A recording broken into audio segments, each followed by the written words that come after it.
有这么一代人，虽然毕业多年，但只要一听到考试成绩4个字，身体就会立刻绷紧，心跳瞬间加速，像被一道无形的电击中了一般。这道刻骨铭心的烙印，正是10几年应试教育留下的正确答案后遗症。它深入大脑，只教会了人们2件事：服从和恐惧。从小到大，为了不挨骂、不出错，大脑会一直处于超级警觉的状态，最终就成了高逻辑和低决策的成年人，以至于刷题分析与总结样样精通，可一旦需要做选择和担风险时，就会立刻认怂崩溃。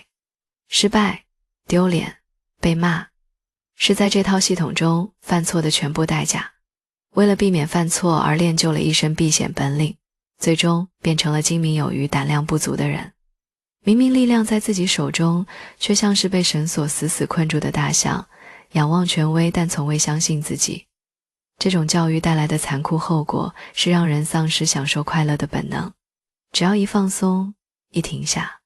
那种我是不是在浪费生命的巨大焦虑，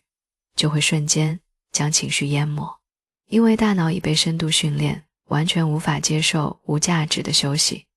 这种焦虑其实并非真实的心理状态，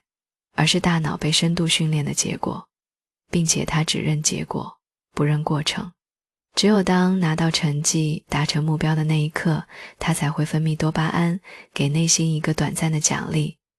而探索、放空、休息，在他看来通通是没价值的。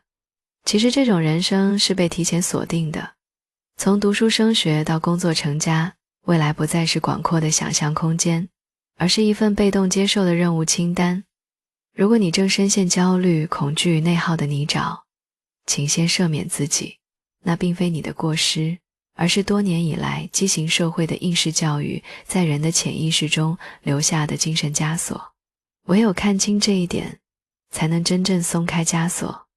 勇敢迈出重塑自我的第一步。